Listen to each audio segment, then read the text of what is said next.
right, folks, if you love SEC football, join us each and every week for Vols Breakdown.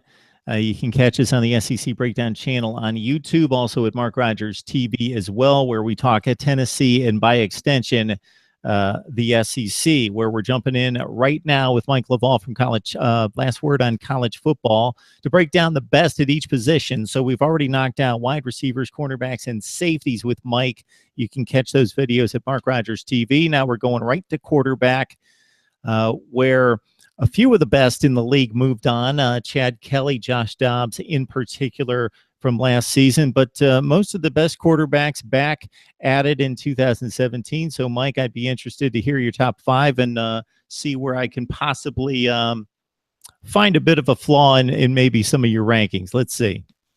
Mark, there's about 9 guys who could lay claim to being in the top 5, and about 7 of those guys could really make a legitimate argument for being the best returning running back in the SEC.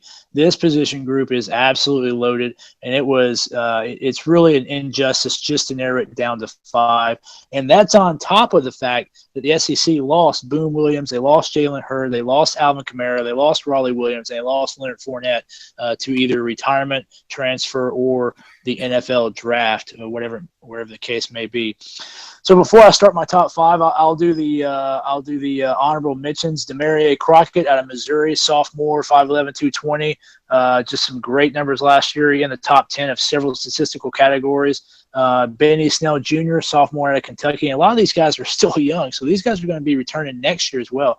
Benny Snell Jr. Coming on and replacing Boone Williams out of Kentucky, a great running back, kind of in that Maurice Jones-Drew kind of frame. Travion Williams, sophomore, again, another sophomore, Texas A&M, 5'9", 200, in the top 10 in a couple of statistical categories. And then Damian Harris Jr. at Alabama, part of that two-headed monster there at Alabama. So those are kind of my honorable mentions. So for the top 5, at number 5, I had Bo Scarborough. A little bit of a disappointing season last year. Of course, the national championship game 2 years ago, he came in the semifinal and in the national championship game and looked like he was Alabama's next great running back. Suffered through some injuries last year. He's coming into his junior year, 6'2", 228, perfect size for that Alabama just pounding opponent into the ground philosophy on offense.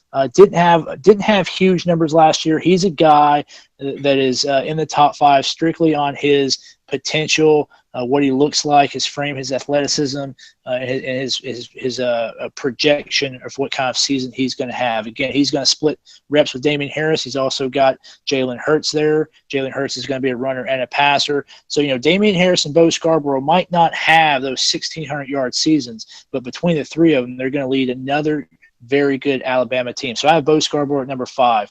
Number 4, I have Ralph Webb out of Vanderbilt, going into his senior year, 5'10", 202. You talk about a Maurice Jones-Drew type of guy.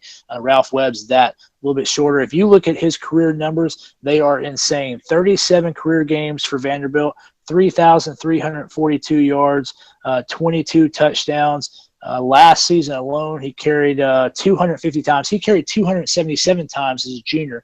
He has 522 carries over the last 2 seasons, and he's started every game in the last 3 seasons. Just a tremendous workhorse. Where would Vanderbilt be if it weren't for Ralph Webb at running back? He means so much to that team. He's in the top 5 just on what he means to Vanderbilt, not including his numbers. Last year, carried the most in the league, 250 carries, almost 1,300 yards, 13 touchdowns. Tremendous asset to his team, irreplaceable for Vanderbilt.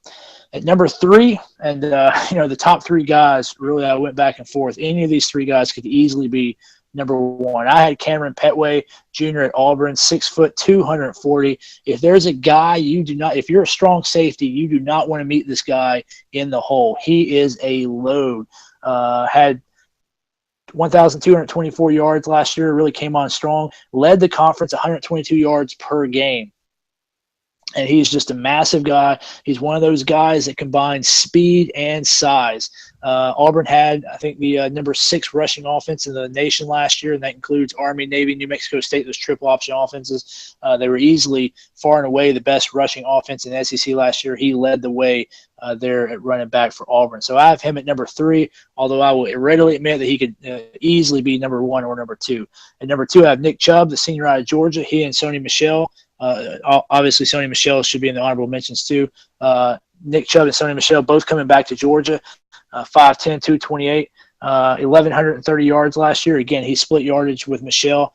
They were a little bit inconsistent last year. That whole Georgia offense was a little bit inconsistent. But if you look at Nick Chubb, that tremendous freshman campaign, if you look at his body of work over 3 seasons, you got to think that he's probably at least, if not the best, probably the second best guy coming back in the league this year.